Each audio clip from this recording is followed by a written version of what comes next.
Michael Arnold is a researcher at TRT World Research Centre. He joins us now from Istanbul. Hi, Michael.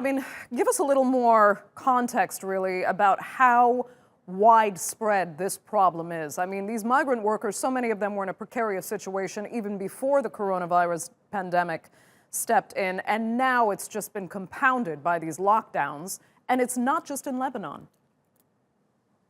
Yeah, absolutely. That's a really good point. This is a regional-wide issue in many ways. Migrant workers and domestic workers in particular throughout much of the Middle East, particularly in the Gulf, of course, but also in Lebanon and elsewhere, already dealing with precarious situations under the anti-COVID-19 measures have seen these conditions worsen.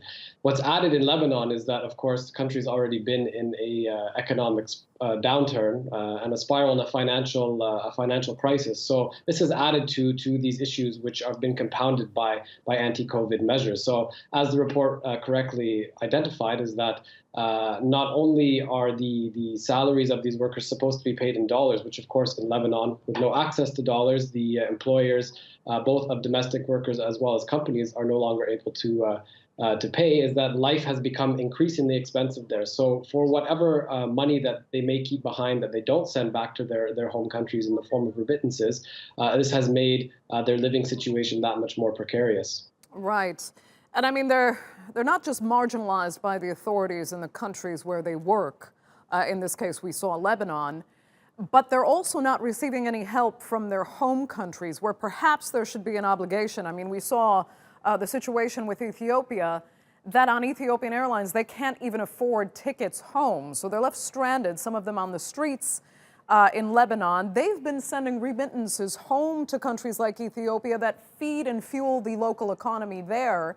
And here they get really no support from the governments in their home countries when it comes to a time of crisis. Yeah, absolutely. That's a really good point, Andrea. The amount that the remittances that they send back home to Ethiopia and many other places, the Philippines, other places as well, Bangladesh, are significant proportions of those local economies. So the fact that these workers who are now stranded in Lebanon, not only can they not afford a flight back home in the case of Ethiopia, but the cost of having to stay in quarantine to pay, let's say, minimum $40, $45 a night to spend quarantine in the Ethiopian capital. Many of these workers are from Ethiopian villages, and again, don't save a lot of money for themselves, would basically eliminate any savings that they may have had to begin with. So they're in a really difficult position here, because if they go back home, if they pay for these flights, if they are able to afford it with what little money they have, then they have to spend 2 weeks we're looking, at least $40, $45 a night to spend in quarantine, plus food, et cetera, et cetera. So they're really in a difficult situation here. And as you said, it exposes not only the issues in Lebanon, the lack of legal protection in that country, but also issues in their home countries as well, and the skirting of responsibilities by those governments.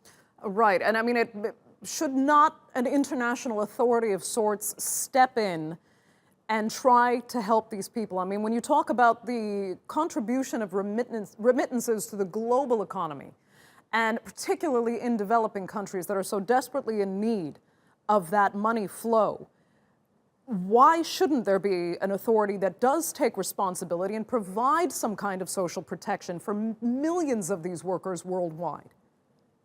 Yeah, absolutely. And it's an interesting point that you raise. And perhaps in the months and the years to follow after this pandemic, these conversations will happen on a more serious level, because I think the crisis that this pandemic has engendered has exposed many gaps, especially for the more vulnerable people, migrant workers in particular, as well as gaps in economies that have depended on remittances from the Gulf, from Lebanon, from wealthy countries for many, many years.